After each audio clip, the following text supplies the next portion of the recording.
But it's been a while since we've checked in with Dr. Peter Wielhouwer, professor of political science at Western Michigan University and observer of presidential politics, so thought we might do that today. Peter, good morning to you. Good morning, Richard. Thank you for the time today. My pleasure.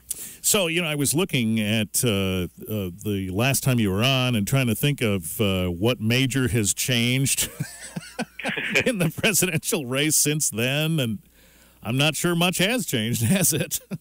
Well, we've seen, over the last 3 months or so, we've started to see some clarity occur in the field. We still have some things that are really fluid. We have 3 months left to go until the first votes are actually cast. And if we recall from 4 years ago and 8 years ago, a lot can happen in the next, and even 12 years ago, as a colleague recently reminded me with the candidacy of Howard Dean, that a lot can change in the last 3 months before the votes start being cast in the primaries. So we have seen a few changes that have occurred. I was looking over this morning, and a big picture changes. We've seen Carson's rise from about 10% support to about a quarter of Republicans. Trump stayed the same. Fiorina rose, and then she's somewhat declined. We've seen a kind of a slow, steady increase in terms of Marco Rubio and Ted Cruz. We've seen 3 candidates drop out on the Republican side. And we've seen some movement in the Democrats as well, with Bernie Sanders becoming a little bit more competitive, at least in New Hampshire, toward Hillary Clinton. Any surprises for you in any of that? No, I think that one of the things that we did see was that we would have expected that with so many Republican candidates that eventually some of them would just say that realize that their candidacies were not viable, and they would leave. Same thing would happen with the Democrats. We saw Lincoln Chafee and Jim Webb drop out as well. So we see some clarity coming to that. That's what we would have expected. It's been the historical pattern, and so there's not really any surprise there.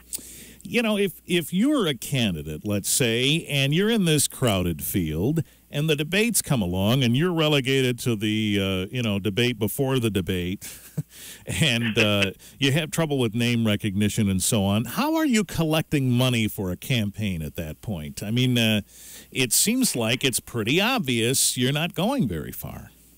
Well, I think that these kind of candidates, for example, Lindsey Graham and Chris Christie, really are in it for the long haul, and they think that they've got the chops to make a difference in this, that their candidacies are credible, and so they simply make the best case they can. They secure prominent interviews. One of the things that was happening, for example, during the Democratic debate is that Lindsey Graham was on social media all during the Democratic debate, and then you had Chris Christie, who is continuing to secure interviews with major media outlets. So I think that's the way to continue their own credibility, trying to do that fundraising one piece at a time. And I think that when you have one of the major candidates, Donald Trump, not actually pursuing very much money, it does leave a little bit of flexibility for those other more minor candidates to go after those donors. Interesting. Dr. Peter Wielhouwer with us on WBCK on Thursday. WBCK, Richard Piet Show on Thursday. Professor Peter Wielhouwer is here. We're talking about the presidential race. I mean, just a couple more thoughts on how crowded this has been. And I just look at this crowd and say, if you're not well known nationally and you have such a crowd and some prominent candidates who cast big shadows like Hillary Clinton and Donald Trump, I, before I would even get into it, would say, what chance do I have? But then you have people like the ones you've mentioned, and on the, for example, the Democrats, Lincoln Chafee, who, nobody really knew who he was outside of Rhode Island, maybe. And you say, how do they even get started in this? Well, there are some campaign management fundamentals that candidates regularly use to try to generate more name recognition. One, as I mentioned earlier, was trying to secure really good media outlets, trying to generate some free media as much as they can. Certainly Donald Trump mastered that, has spent hardly anything on advertising, but has received a ton of information.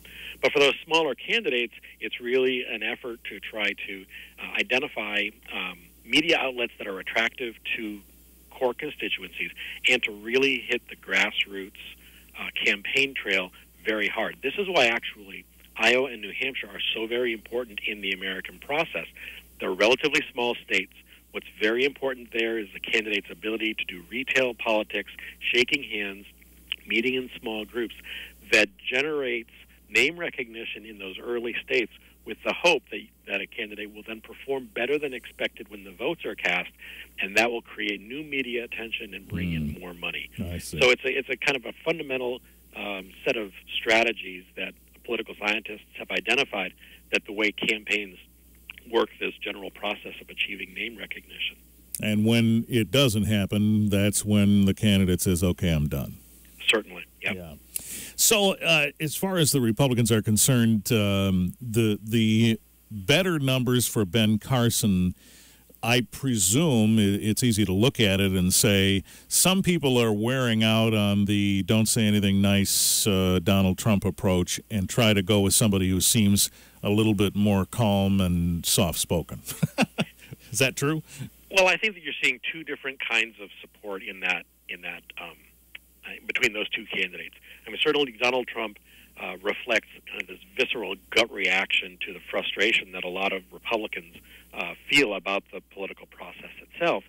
Ben Carson has the same basic kind of critique, but I think to a certain extent he's still riding off of the energy that was generated when he really hammered Obamacare a few years ago in front of the president at the National Prayer Breakfast. And I think that really launched him into the national spotlight.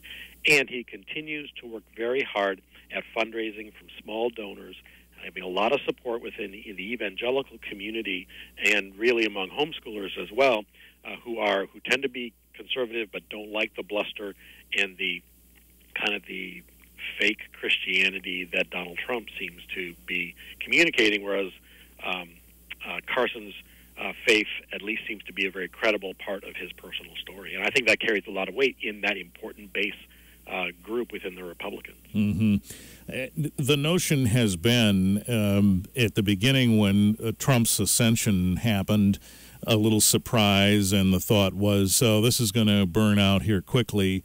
It really hasn't. Is it still a surprise that it hasn't? Well, I think if anybody's still surprised at it, then they really haven't been paying attention. Maybe they're still reading headlines from 4 months ago. But the fact of the matter is his campaign has shown staying power. He's shown some maturity in the way that he's conducting himself personally, on balance, compared to where he was 3 or 4 months ago. And his campaign organization itself is also showing some maturity. What surprised people early on about Trump is that he wasn't running a campaign the way that candidates historically have run campaigns. But what we've seen as he's really come to focus on the process of actually getting the nomination, then he started to do the things that campaigns really need to do, developing organizations in the first half of the states, especially Iowa, New Hampshire, South Carolina, in order to make sure that when the votes start being cast in February, that he's not caught with being shortchanged in terms of what the expectations were. So he's doing those things now that campaigns are supposed to have done, whereas the surprising thing from him 3 months ago is that he wasn't. Mm-hmm. Professor Peter Wielhouwer, WMU, with us now. When we come back in a minute, we'll talk about the next steps, which really are going to see some progress, I suppose, in trying to figure out who will be the candidate coming up. And we'll discuss that in a second. 823 WBCK, Dr. Peter Wielhouwer, WMU PoliSci Department, back with us, focusing on presidential politics. So, you know, the primary really is going to be key here, as it usually is, of course. They really are, and because that's when the actual votes are cast. You know, what we'll see in the next 6 weeks or so is most Americans who were paying attention that aren't junkies, they're going to tune out. You've got the holidays, Thanksgiving, Christmas, New Year's coming up, and then people will start to refocus come early January on these kinds of questions. Now, when we get to the primaries in that second and third week of January, then what will start to happen is that the candidates themselves will find out whether or not all these efforts, all of these polling fluctuations will translate into any kind of votes. And this is where the rules of the game really matter a lot. The contests aren't really purely about votes. The contests themselves in Iowa, New Hampshire, South Carolina, Colorado, New York, and so forth in those first several weeks are about accumulating delegates to the national conventions. This is true for both parties. What's important for the Republicans especially is that in these first several states, maybe the first 10 or 15 states, the vote allocation for the delegates is done proportionally.